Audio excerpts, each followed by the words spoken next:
Good day, and thank you for standing by. Welcome to the Rivian second quarter 2024 earnings conference call. At this time, all participants are in a listen-only mode. Please be advised that today's conference is being recorded. After the speaker's presentation, there will be a question-and-answer session. To ask a question, please press star 11 on your telephone and wait for your name to be announced. To withdraw your question, please press star 11 again.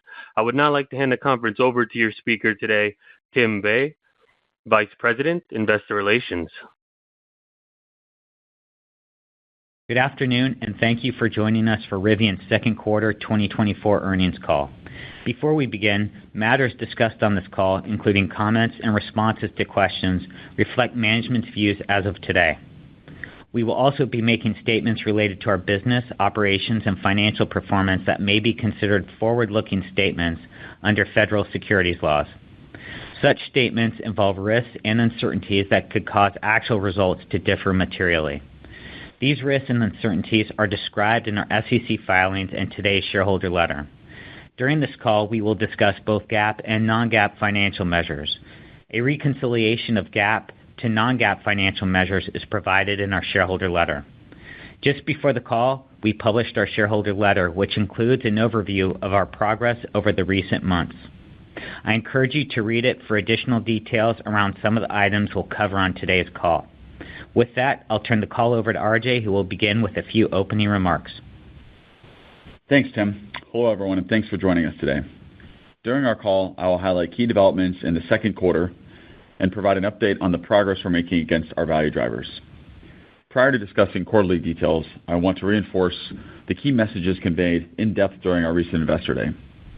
To achieve the full potential of our vision, we need to aggressively drive towards profitability. The fundamental levers underpinning this goal include the recent transition to our second-generation R1 and the subsequent introduction of our midsize platform, which underpins R2. I'm encouraged by the progress ramping up our second-generation R1 vehicles, as well as developing R2, which we expect to launch in the first half of 2026. The ability to dramatically reduce cost in a condensed time frame and drive continual improvement in the customer experience is based on our intentional approach to vertical integration. From the beginning, we have vertically integrated certain components of the vehicle, driven by the desire to create superior customer experiences and deliver long-term structural cost advantages.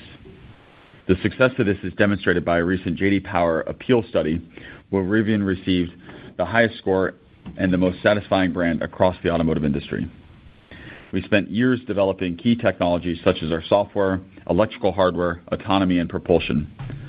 The significant cost and performance benefits from these technologies gives us confidence in our ability to continue developing and building highly desirable vehicles across the R1, R2, and R3 product lines. As a testament to our industry-leading technology platform, on June 25th, we announced the expected joint venture with Volkswagen Group. The announcement validates our technology platform and is expected to substantially expand the market applications for our software and associated zonal electrical architecture. Rivian's proven electronics and software platform is expected to serve as the foundation for future software development in the partnership. The technical workstream to prepare the integration of our electrical architecture and software technology stack into Volkswagen Group products is moving along very well, and we expect to close the joint venture in the fourth quarter of this year. As the auto industry transitions to smarter, more connected, more complex, and integrated vehicle architectures, we strongly believe our technology is best positioned to deliver a modular and scalable platform that will help create highly compelling products and services that we expect will accelerate consumer shift to electrification. I also want to take this opportunity to acknowledge our team, who has continued to execute on our second-generation R1 ramp of production and deliveries, R2 development, and the formation of our joint venture with Volkswagen Group. During the second quarter of 2024, we successfully completed the retooling upgrade in Normal. This was a pivotal operational event for the company. The upgrade introduced new technologies and cost-focused material changes into the R1 vehicle platform, while also incorporating manufacturing process improvements that are expected to improve cycle time, utilization, and cost. For example, we have reduced complexity and lowered the cost associated with the vehicle body, with a heavy emphasis on removing parts, processes, and steps. These changes have reduced nearly 1,500 joints and contributed to an expected 30% improvement in the R1 production line rate. Following completion of the retooling upgrade, we resumed production and are encouraged with the early progress of ramping our second-generation R1 variants.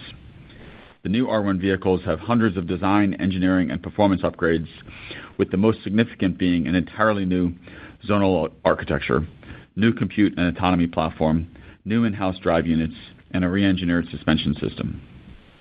The introduction of the second-generation R1 platform, combined with commercial cost downs and commodity tailwinds, are expected to enable significant material cost reduction.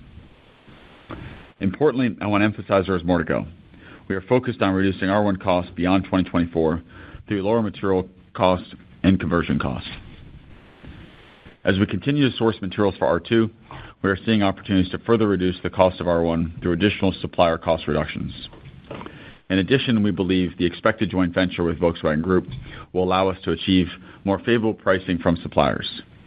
This includes components, chipsets, printed circuit board assemblies, and all the associated content that relates to those hardware systems.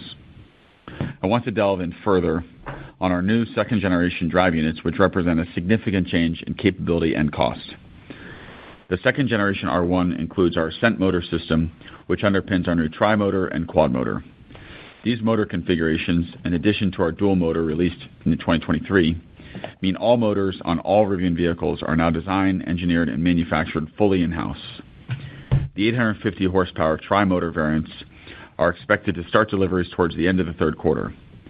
The tri-motor variant is equipped with 2 Ascent motors in the rear and 1 Enduro motor in the front for a blend of exceptional power and range. The tri-motor R1T delivers 0 to 60 miles per hour in 2.9 seconds while offering an estimated range in conserve mode of approximately 400 miles. The quad motor is designed for peak adventure with 4 Ascent motors. The quad motor delivers 1,025 horsepower, 0 to 60 in less than 2.5 seconds, and achieves the quarter mile in less than 10.5 seconds. Feedback on our second-generation R1 has been very positive. It is a fundamentally better vehicle while simultaneously costing less to build. We're excited to get more of our second-generation products to customers and available for demo drives in the coming quarters. At Rivian, we wake up every day thinking about ways to make our products better. This is based on our sense of urgency in transitioning the world towards a fossil fuel-free future. This is possible by creating products that are deeply exciting to consumers, products that carry attributes and design characteristics that pull people out of internal combustion vehicles because they're experiencing something that isn't just better for the environment, but also really enjoyable and desirable to use every day. I would like to thank all those who continue to support our vision, including employees, customers, partners, suppliers, communities, and shareholders. With that, I'll pass the call to Claire. Thanks, RJ. During the second quarter of 2024, we made significant progress driving greater cost efficiency, further strengthening our balance sheet, validating the differentiated nature of our technology stack, and establishing new business opportunities. During the second quarter, we produced 9,612 vehicles and delivered 13,790 vehicles, which represented the primary driver of the $1.2 billion of revenue we generated. As expected, second quarter production was impacted by plant downtime associated with the retooling upgrade. Our deliveries were strong as we sold through the majority of inventory of our first-generation R1s. Due to strong Q2 performance, which led to our lower starting finished goods inventory balance and the continued ramp of production throughout the third quarter, we expect our third quarter deliveries to be below our second quarter results and production volumes to be in line with our first quarter levels. Total gross profit was negative $451 million. Our gross profit loss per vehicle delivered was approximately $33,000, which includes approximately $15,000 of depreciation and amortization expense and $1,200 of stock-based compensation expense. In addition, we incurred approximately $2,400 per vehicle delivered in the quarter related to our cost of revenue efficiency initiatives, which we do not anticipate being part of our long-term normalized cost structure. We expect to see significant cost reductions in our R1 platform during the second half of 2024 as we ramp the production and deliveries of our second-generation R1 vehicles. Additionally, the reduction in our LCNRV write-down for the quarter compared to Q1 2024 reflects the progress we're making in association with our material cost reductions and operational efficiencies associated with our second-generation R1 vehicles. We remain confident in our path to deliver modest positive gross profit in the fourth quarter of 2024 and for the full year of 2025. Importantly, our team is already focused on driving incremental cost out of our R1 platform to help achieve our long-term gross profit target of 25%. The key drivers of our long-term R1 profitability include reducing material costs, leveraging our fixed costs, and scaling our revenues per delivered unit through product mix and pricing, software and services, and other revenues. During the second quarter, we also announced the intention to form an equally controlled and owned joint venture with the Volkswagen Group to create next-generation electrical architecture and best-in-class software technology. In association with this deal, Volkswagen Group have made an initial investment of $1 billion into Rivian, with up to $4 billion in planned additional investments for a total deal size of $5 billion. The incremental investments are subject to the completion of definitive agreements, the achievement of certain milestones, and the receipt of regulatory approvals.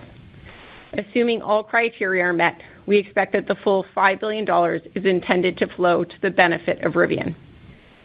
In addition to the $5 billion of capital to Rivian, we anticipate incremental benefits through cost savings on materials, operating expense efficiencies, and future revenue opportunities associated with the joint venture.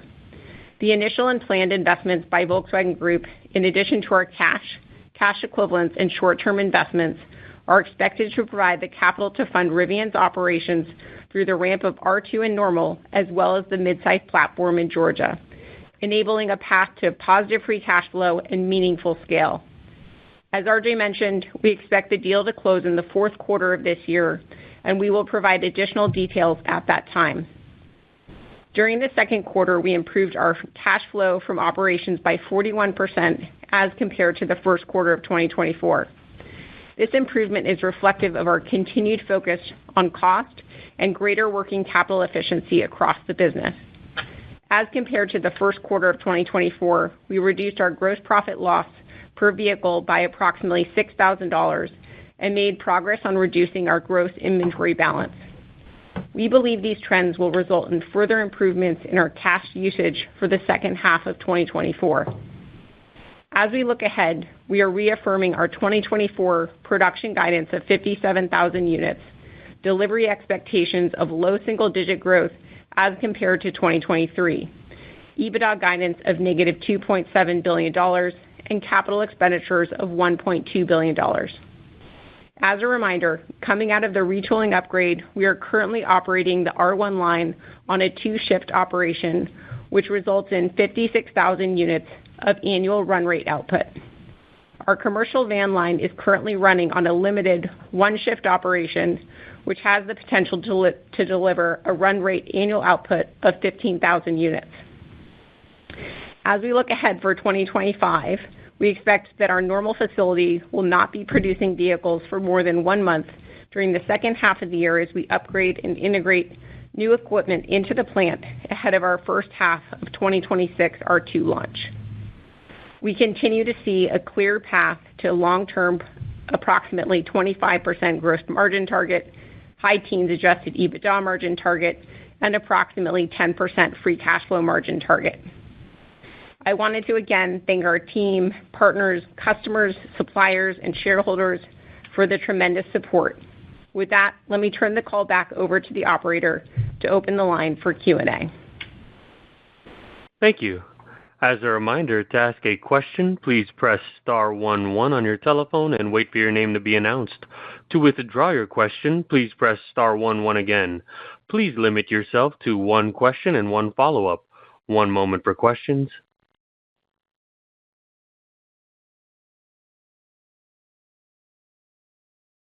Our first question comes from George Gianarikas with Canaccord Genuity. You may proceed. Hi, good afternoon, and thank you for taking my questions. Maybe just to start, can you just please talk about your geographic strategy, particularly in Europe, in light of the recent VW relationship? Thanks, George. As it stands today, the R1 products are being sold throughout the United States and Canada, and our EDV products are primarily our commercial van products are primarily focused in the United States, but we have made some deliveries in Europe and specifically in Germany. Now, with regards to our future products with R2 and, of course, R3, those have been developed really at their core to fit not only the U.S. market, but to also fit the European market. And you can really see it as you look at the R2, R3 combination of what we believe capturing a sweet spot in terms of both addressing demand for midsize SUVs in both U.S. and European markets, but also with R3, capturing a smaller crossover market. And so, as you've heard us talk about many times, this is one of the things we're so excited about with the R2 platform is just the growth in the addressable market for us as a business. Thank you. Maybe as a follow-up on the VW relationship, I know you're still working through the details. You mentioned that. But is there any update on the potential to transfer some of your OpEx into that JV? Thank you. Yeah, as you said, we haven't announced the specifics around the joint venture, inclusive of any of the associated cost sharing. But I think importantly, I'd want to call out is how this relationship was formed, and it's really formed on the basis of leveraging the technical platform that we built around our network architecture, our topology of ECUs, and of course our software stack, and allowing and enabling that technology to really scale well beyond Rivian's product line and to enable us to get to global scale across multiple markets very quickly. So we're ecstatic about the impact that can drive in terms of helping to create exciting products that give consumers choices to move towards electrification. We're also excited about the scale that provides us from a sourcing point of view and a supply chain point of view as we think about the components and the assemblies that go into those systems. Thanks.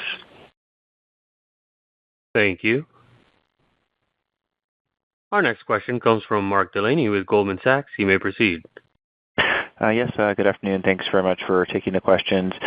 First, I was hoping to better understand how the company is tracking toward the target of positive gross margin in the fourth quarter, and have the drivers changed at all, especially as we've seen things like a 2.99% incentive that you're utilizing and perhaps changes the mechanics to the positive gross profit bridge? Thanks, Mark. There are still three key drivers to our path to positive gross profit in Q4. The first is the variable cost improvement. We spent a lot of time at our Investor Day talking about the material cost reduction roadmap associated with our new Gen 2 technology introductions, material cost reductions that we've had through supplier negotiations, as well as the commodity cost tailwinds that we anticipate seeing throughout the course of the second half of this year and into 2025 as well. The second driver is our fixed cost leverage, and this is enabled by the retooling upgrade that we had in Normal, which has improved our production line rate by approximately 30%. And this, together with the increased Q4 production volumes we anticipate seeing, as well as our reduction in depreciation expense across the business, will help drive this fixed cost leverage. And the last key driver for us, as we've talked about in the past, is an increase in revenue per delivered unit. And this we'll see through the introduction of our tri-motor R1s that you heard RJ speak about in his prepared remarks, as well as non-vehicle revenue growth from the sale of regulatory credits and the introduction of our pre-owned Rivian sales. We continue to remain confident in our path to positive gross profit in Q4. And it's important to note that our Q2 results had very limited sales of our Gen 2 vehicles. So you're not actually seeing any of the flow-through of the improvements that we've made throughout our production line or our material costs yet flow through the results themselves as we look at the Q2 actions as a whole.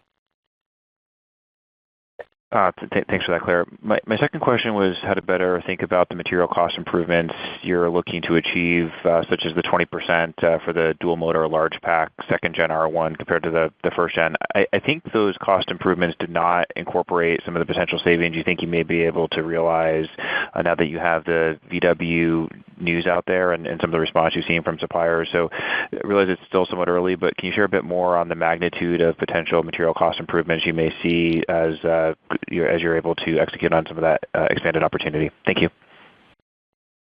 Yeah, thanks, Mark, for the follow-up. You're absolutely right. There's the 20% that we've referenced in cost reduction on the bill of materials for a like-for-like vehicle. That's based upon technical changes we made to the vehicle and supplier negotiations that we drove over the last 18 months.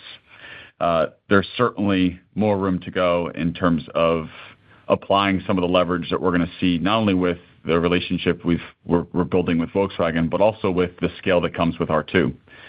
And so we do see continued progress as we drive towards the long-term goal of 25% gross margin for our normal facility. And these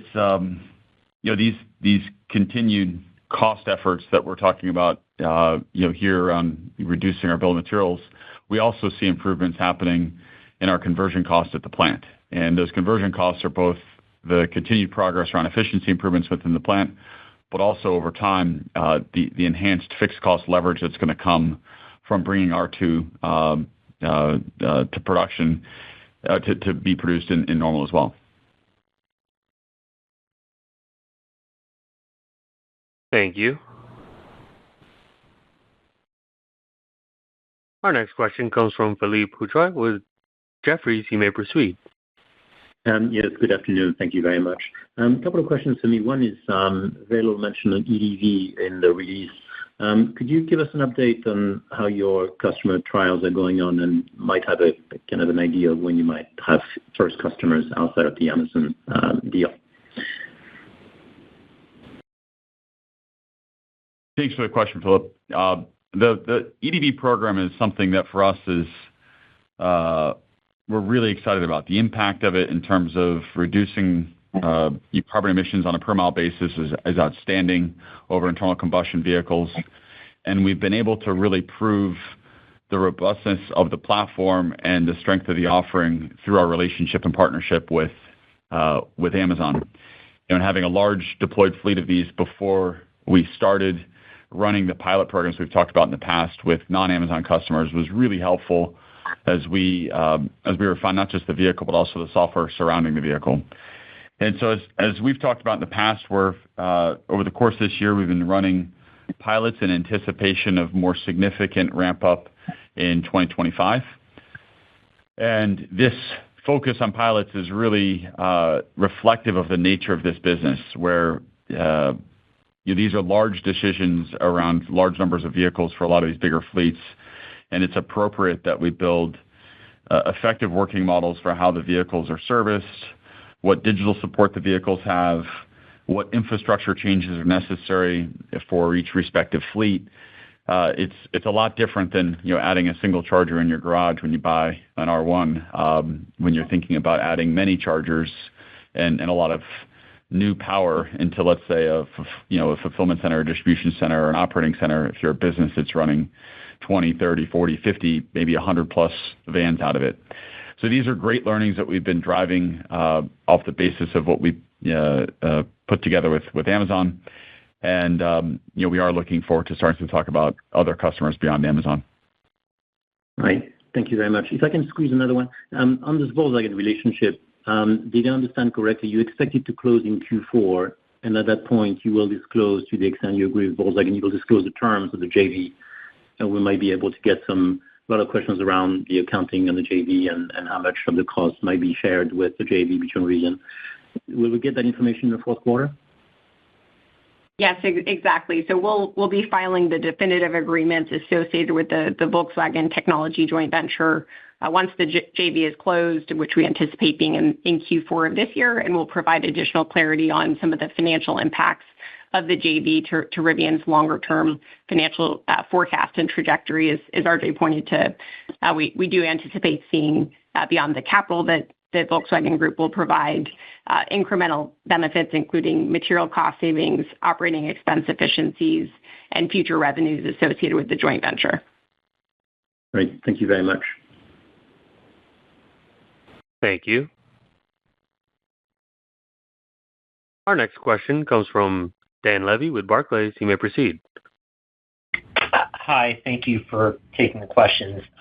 Wanted to go back to Mark's question earlier, and maybe you could just help us unpack some of the ASP dynamics in the quarter, because we know that there was some discounting that you needed to use to clear out some of the old inventory. And wondering really what how we should think about the right starting point for where you were on an ASP perspective in the second quarter, if we forget about some of those discounts, and just based on what you're seeing, I believe you need to hit flat ASPs from where you were in 1Q to hit the gross margin. So just anything on the right way to look about ASPs and the discounting needed for your targets. Thanks, Dan. The challenge with introducing an update or a second generation to a product, while still, of course, producing the first generation, is always in exactly what you just referenced, which is it's not as if we stop production, immediately start production, and have no inventory in the system. So there's inventory of our Gen 1 vehicles. And we did have some attractive pricing on some of those variants of our Gen 1 vehicles to essentially, as you said, clear them through the system as we then start producing and delivering our Gen 2 vehicles. We don't look at that as a long-term shift in pricing, but rather reflective of the step change we've seen in the Gen 2 vehicles in terms of performance and capability. And we've been very clear in just talking about the differences between the vehicles. And we're really pleased with the results that we saw in Q2. You saw the number of deliveries exceed production by quite a bit, and that was really the burn down or burn through of the Gen 1 inventory. Now, in terms of ongoing expectations for ASP, the other thing I'd want to call out here is that with the introduction of the Gen 2 vehicle, Claire referenced this, but we have a tri-motor and we have a quad motor, and the quad motor performance is extremely high. It's a big step forward relative to our first generation quad. Acceleration is a lot quicker. The range and efficiency is improved. The thermal performance particularly for off-road, really intense driving is outstanding. And it allowed us to move the quad motor up market and the tri-motor to really occupy the price position and the price space where we saw the first generation quad operate.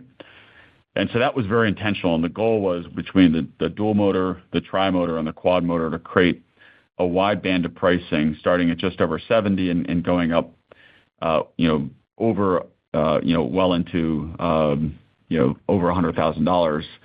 That allows us to not only offer vehicles to folks that are very price sensitive, but also to give products to customers that want the best of what we can build. And so those changes happening at the drivetrain level certainly help maintain ASP. But importantly, we also have a new trim package that we've just launched, which is a more premium trim from what we'd originally had. We call this the Ascent trim. But this trim package, which is built into the tri and the quad motor configurations, is another element of providing customers with a variant or a choice that is at a higher price point, but of course delivering more content and more features. Maybe just adding a couple of additional points of color back to prior comments that we've made in the past. In our Q4 earnings call, we had said that we expected that our ASP, for the vehicles themselves would be consistent Q4 of 23 relative to Q4 of 24. We still expect that to be the case as we sit here today. And then the other point as we think about the seasonality of the business is consistent with Q4 of last year. It's far more indexed towards R1 sales relative to commercial van sales, which in aggregate lifts the overall revenue per delivered unit because of some of the Amazon-related seasonality that we expect to continue to be the case in Q4 of this year. And then back on RJ's final comments, we'll have sales of our tri-motors in Q4, which will allow us to stretch up the higher end of ASPs to complement our starting price point, which is still $69,900 for our standard packs for R1T. Got it. So it sounds like there's some positive mix assumptions in there. Thank you. Just as a follow-up, I wanted to go to the VW investment. And wondering, from the fact that you got this money in what I think many of us consider to be a more sort of efficient manner than going through the capital markets, what does this allow you to do from a product plan or capacity perspective that previously wasn't, on the table if you were going to be fully reliant on the capital markets? A really important part of what this deal represents for us is it really eliminates a lot of the risk that was seen around our balance sheet and allows us to focus the launch of R2 still using our normal facility. But as you've heard Claire and I both talk about as part of our Investor Day, not only have the balance sheet to support launching R2, but also the balance sheet to support taking us through positive cash flow. And we recognize the importance of that focus on driving efficiency into the business, both in terms of how we operate the business, but also in terms of how we deploy capital from a CapEx point of view and an investment point of view. And the organization is hyper-focused on driving towards profitability and hyper-focused on the launch of R2 and what that represents for us in terms of the scaling that comes with it. Great. Thank you. Thank you. Our next question comes from Joseph Spak with UBS. You may proceed. Thanks. Good afternoon. RJ, maybe you could just dive a little bit more into what is exactly happening in the plant and what's impacting the R1 line, R2 work doing next year. And then Claire, can we expect that the R1, given that most of the changes are already done, can ramp back up pretty quickly so we could understand the shape of gross margins next year? Because it sounds like you guys are planning for maybe some sequential improvement until that downtime, maybe a downtick in the third quarter and then a recovery in the fourth quarter. I just want to make sure that's we're properly calibrated there. Sure, Joe. Yeah, so as we think about the operations next year, this is looking at 2025. We've said we're going to be taking the plant down for roughly a month while we make some of the changes necessary to integrate the R2 production into the plant. Some of that work has already happened. We did some of the preliminary work in the most recent shutdown in conjunction with the move from Gen 1 to Gen 2 on our R1 platform. But the shutdown that's going to happen in the second half of next year will make the splicing together of certain parts of the plant possible. That's part of our plan. We'll be working around that, but as we did with the Gen 1 to Gen 2, we wanted to provide very early guidance around this and make sure expectations were appropriately set for what will have to happen in the plant next year to integrate R2. And then based off of the second part of your question as well, given the shutdown, there will be some choppiness to the financial results as we look through not just a quarter sequential improvement in our results as we look at the gross margin trajectory. As I mentioned in my prepared remarks, we still maintain that we'll have a modest positive gross profit for the entire year of 2025 in particular, but certainly with the shutdown itself in the second half, we'll feel some of the impacts of lower absorption of labor overhead and depreciation like we experienced in Q2 of this quarter, given the lower production volumes that we had in the normal facility itself. But to RJ's point, more akin to the November shutdown that we had to do some of the pre-work for our Q2 shutdown, we were able to get right back up to line rate based off of the aftermath of that shutdown. So we expect we won't see as sort of staged of a ramp back up from a production standpoint, given the fact that we'll have already ramped up our supply chain, which is one of the gating factors as we've gone through the course of ramping up new technologies in our redesigned Gen 2 product. Okay. Thank you for that.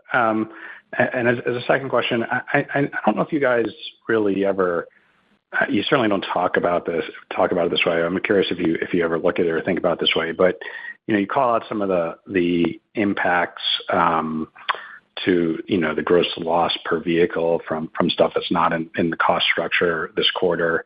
I know that's offset a little bit by regulatory credits, but if we also take out D&A and stock comp, it seems like you're actually much closer to a cash gross profit break-even level. Is that something that directionally is correct? And it seems like if that's true, you would actually even hit that before you would hit your your modestly gross profit positive number in the fourth quarter.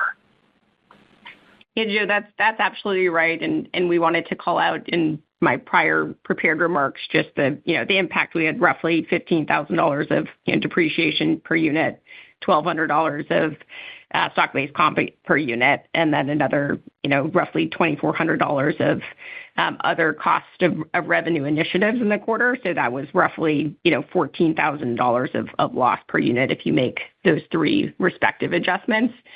So we certainly would anticipate hitting sort of a cash break even prior to positive gross profit. Okay, thank you. Thank you. Our next question comes from Alex Potter with Piper Sandler. You may proceed. Great, thanks. Claire, just a quick one following up on that last question. These, I guess, quote-unquote, other initiatives, the $2,400 a unit, just in layman's terms, what is that? So in layman's terms, the way I would characterize it is, as you can imagine, with the significant changes we made in suppliers, with the introduction of swapping out roughly half of our material cost as we move from Gen 1 to Gen 2, there are certain costs associated with contract modifications or amendments that we've made, and that's largely what is reflected there. Okay, very good. I guess my second question is on the Volkswagen joint venture. So presumably, I know you've got yet some work to do when it comes to hashing out the financials and all of these things, and we'll await information on that in Q4. But in the meantime, presumably you've got engineers, you've got procurement people who are sort of eager to start doing something, design or getting better supplier negotiations underway. Are they basically being instructed to sit tight and not do anything until, the ink is dry? Or are they allowed to sort of go out into the world and start, I guess, restarting supplier negotiations, for instance, with the heft of Volkswagen behind them, or, working collaboratively with Volkswagen engineers to actually design the platform into Volkswagen vehicles, or do they basically just have to sit tight? From a supplier point of view, we absolutely are already seeing some of the tailwinds associated with our Volkswagen joint venture and partnership. This is, you can imagine, at the component level and at the electronics level within the vehicle, where we see a lot of the suppliers we have long relationships with that are very excited about this and see this as an opportunity to scale beyond just the Rivian product line for the technology that we've developed, but beyond that into the Volkswagen Group product portfolio. So that's been a really encouraging early read through in terms of how it's perceived and overall looked at by the supply chain. From a technical point of view, we talked about this even with the announcement of the deal. Volkswagen Group CEO and I, Oliver and I, just spoke around how the teams have been working really well together. And this is not, it's not as if we do a deal of this scale and of this magnitude without having done work together and without having done a lot of, beyond diligence, but into the actual creation of work content or work product, if you will. And so Wasim's on the call here. I'm going to invite him to just talk about this, but our software team and our hardware team have been working towards a number of elements that deliver on the first set of products, but the first of which is integrating our platform technically into Volkswagen Group products. But Wasim, let me have you talk a bit about this. Yeah, thanks, RJ. We're actually extremely excited with the progress that we're making in the integration, electrical architecture integration analysis. Our engineers have been working very closely with the Volkswagen Group, and we actually have a drivable demonstrator now that contains the Rivian electronic components, the Rivian software stack, and we're moving forward really, really well in understanding how our technology will scale up and down in the entire Volkswagen Group portfolio. Great. Thanks very much. Appreciate it. Thank you. Our next question comes from Ben Kallo with Baird. You may proceed. Thank you. My first question is more near term. Just, RJ, if you could talk about demand trends you've seen since the refresh. And then my second question is, brand is important to everyone, but to you guys, you've done a good job of building a brand. Can you talk to us about how you measure that internally, or any way that you can put context to how you've built your brand and how that extends to future models? Thank you. Yeah, thanks, Ben. Ultimately, our Gen 1, our first set of products, the R1, was our handshake with the world, and they were received really positively. This was 2 years ago, and it was exciting as we introduced the Gen 2 of our R1 products to see how strong the media reaction was to those products, and recognizing we took a great vehicle and made it even better. And that is something that we saw echoed across a variety of different media outlets, from lifestyle to automotive to more pure technology outlets, but recognizing the strength of what we built. And that really serves as a wonderful foundation for the continued growth, as you put it, of how we're building and developing our brand and how we're perceived. And there's lots of ways for us to measure that. We certainly look at things internally. We have a whole host of internal metrics that we track regularly. But I think important for for the analyst and investor community is to look at ways that third parties would look at our brand. And most recently, actually, coincidentally, J.D. Power does a number of ways where they look at the strength of a brand or the strength of a product offering in the market. And we've in the past done extremely well in this, and most recently in their annual appeal study that looks at a combination of vehicle performance and its overall packaging. We came out number one, and that's the number one rated brand in their study. And to do that after having had previous number one performance in previous years is really exciting, and it's incredibly encouraging, and we think bodes really well for what's to come with R2. If we can carry the same brand strength and the same market share penetration that we have at the premium segment, where we're continually one of the best-selling vehicles over $70,000 today in the U.S., if we can take that market share strength and brand strength and apply it with our R2 product into the sub-$50,000 price category, with R2 starting at $45,000 and R3 pricing not yet announced but going to be lower than R2, we're really bullish on what that represents in terms of volume, but importantly, answers a real need in the market where there's I'd characterize as a pretty severe gap in product choice for great, highly compelling EVs under $50,000.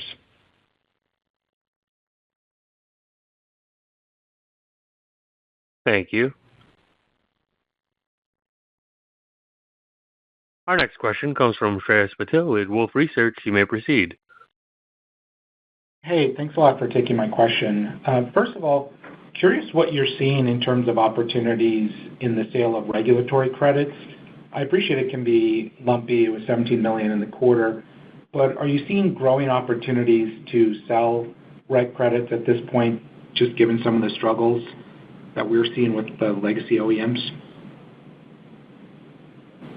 And Claire referenced it, just in regards to our top line in terms of revenue. But the regulatory credit environment is certainly very strong right now. And practically speaking, that means we have the potential to generate more revenue around our credits market than what we'd originally planned or anticipated. But I think more importantly is the fact that the credits market is so strong is a reflection of I'd say the decision that we see a number of companies that are going to be investing less into electrification or have less product in electrified product across multiple segments and across different price points. And so that void of products actually creates this strong credit environment. And for us, I think the most important read-through is the demand environment we see, coming into 2026, 2027 is going to be very, very advantageous for us, where there's a lot of latent demand. There's a lot of demand that's sitting, waiting for the right type of product, a product that has the right form factor, product positioning, attributes and features. But folks have been sitting, waiting for that product to show up, but haven't seen it, so they continue to buy an internal combustion vehicle or continue to buy a hybrid vehicle. We see this really large pool of demand under the surface that's just waiting, and we believe waiting for something that's very much like what an R2 is. Okay, great. And my second question is, in thinking about your software architecture, one of the defining elements is that it is almost entirely built in-house, from the baseline operating system to the middleware, hypervisor, application layers. You've talked before about legacy automakers not really having this level of vertical integration, so clearly this is a big competitive advantage. But with VW now able to access the software platform, I'm curious how you think about the long-term advantage in software. Do you still see potential to maintain an edge here over most legacy OEMs, even those that may want to replicate your approach? Or do you feel that the industry will eventually catch up and essentially this is now an opportunity for you to monetize this asset and help the industry make the transition to software-defined vehicles? There's a few ways to speak to this. I think first, before we get to product differentiation or customer-facing advantages, building a network architecture and associated electronic stack that allows for significant consolidation of ECUs and therefore simplification not only of the number of ECUs but also of the harness and the associated wiring infrastructure within the vehicle, that creates meaningful cost advantages relative to a traditional platform which will have, call it, 50 to 100 ECUs within the vehicle. And so we've talked about this. Our Gen 1 vehicle had 17 in-house ECUs. We reduced that down to 7. And so it is a significant multi-$1,000 structural cost advantage to have a network architecture and topology of computers that's far simpler and far lower cost than traditional approach. So first and foremost, there's a real cost advantage. Now, of course, our partnership with Volkswagen will extend that cost advantage into their respective products as well, and bring with it scale and volume, which will in turn allow us to source those components and systems at a lower cost. But from a consumer-facing point of view, what it represents owning not just the hardware, but owning the software and owning it around a really optimized architecture, as I described, is the ability to continue to make the software a lot better. So the features can not only become more rich and more robust, but they can truly improve more than just surface-level skins on, let's say, your cluster or your center information display, but deeply into the vehicle and changing the way the vehicle performs dynamically, changing the way its charging profile set up, changing battery management system characteristics, so you can have the vehicle get better and better and better over time in a way that's very difficult when you rely on third parties to produce this complex labyrinth of ECUs and all the associated software, where even small changes require coordination amongst many different players. And so things that can take us minutes can take months for a traditional approach. And so all that being said, what the customer experiences, of course, beyond the vehicle performance and the way it drives and behaves, is what they see, the digital environment. It's also something that the UI framework, the approach to digital design, the approach to user experience design is something that we've spent an enormous amount of time on, and we believe will continue to be differentiated and is facilitated and enabled by our platform, but it requires both. And we hope that by bringing this strong platform to our joint venture with Volkswagen, it allows them to have to create products that are also really compelling and answer some of the points I made before around there is a real lack of choice. I would characterize it as like a pretty extreme lack of consumer choice around EVs and products in the space. And in order for us to really scale towards 100% electrification, we need to have more than just a couple of highly compelling vehicles. There needs to be essentially mirror the amount of choice that we have in the combustion world, which we're not even remotely near in the EV space today. All right, great. Thanks. Thank you. Our next question comes from Ron Jewsikow with Guggenheim Securities. You may proceed. Yeah, good evening, and thanks for taking my questions. RJ, you've talked in the past about as Rivian opens new spaces, order intake in those geographies accelerates. I know you've laid out the plan to 2025 for spaces, but is there any way to think about what is launching in the coming quarter or the second half of this year, just to think about demand being an important part of your bridge to gross profit in the fourth quarter? Yeah, so we have, as you called out, we have a number of spaces that are going to be launching over the next 6 to 12 months. And those spaces are great ways for consumers to get a chance to experience our vehicles firsthand, to sit in them, to touch them, and play with all the features. But beyond just our spaces, we've also really, over the last 6 months, begun activating our service infrastructure to support expansion of our demo drives program. And so we have over 60 service locations that month over month, quarter over quarter, we're growing the number of those locations that do more than just service. And they not only provide service, but they support test drive and demo drives, as well as, of course, delivery and other sales-related activities. And then beyond our spaces, our service infrastructure, we're also continuing to build out our Rivian Adventure Network. That's our DC fast charge network. And that's another touch point for customers to experience the brand. Today, that network is closed to being for Rivian only. But later this summer, we'll be opening our network up, so it'll allow non-Rivian customers to use the network as well, which is a great way for folks to experience Rivian as a brand and get exposure to the products and the exposure to us as a company. Yeah, thanks for that. And maybe just to follow up on Shreyas's question on credit revenues, do you feel like the $17 million this quarter, or I suppose you probably know this, if the $17 million this quarter kind of fully encapsulates or values your zero-emission vehicles, or is there kind of more to come as we model towards the back half of this year and gross profit break even? Yeah, Ron, as we mentioned at Investor Day, we have over $200 million of regulatory credits under contract right now for 2024 itself. And there are additional contracts in place for 25 and beyond as well. So $17 million is really just the tip of the iceberg as we think about the opportunity for 2024 and the sale of our regulatory credits. Thanks for taking my questions. Thank you.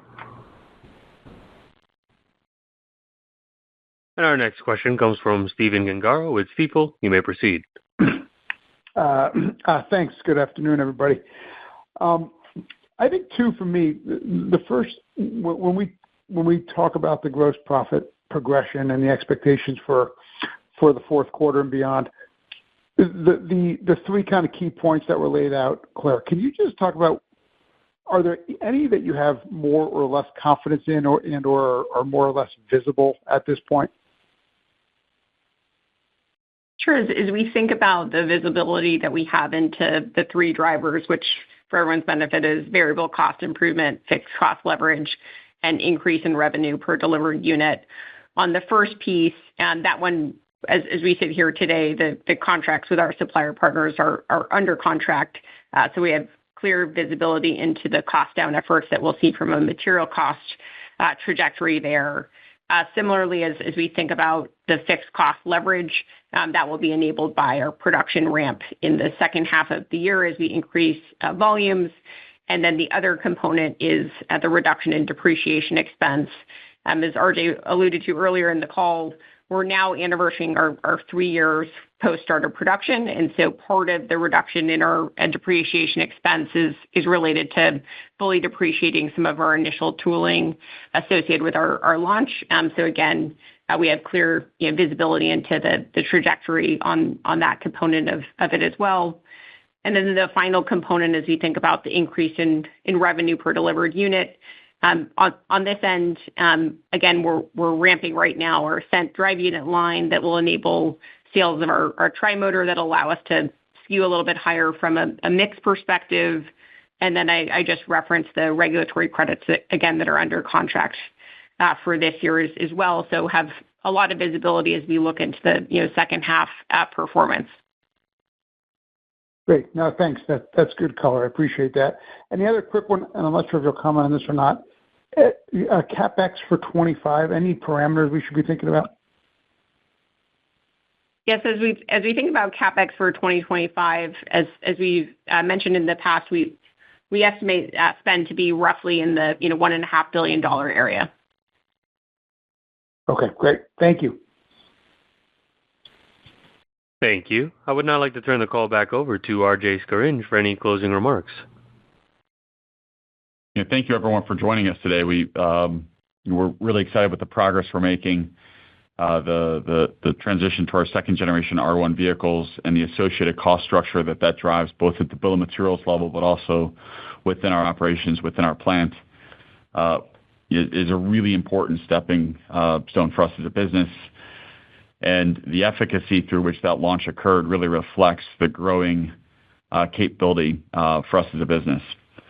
I'm also really excited to see how customers have continued to react to the product and, seeing how favorably this second generation R1 was seen and continues to be seen really sets up well for us with what's to come with R2, where R2 leverages a lot of the content, particularly around the network architecture, the ECU topology, the software stack, and even beyond that into some of the componentry architecture that we've laid out with the updates to the R1 platform. Again, thanks everyone for joining. We're looking forward to continued progress and continued efforts on our drive to profitability, and look forward to speaking to everybody soon. Thank you.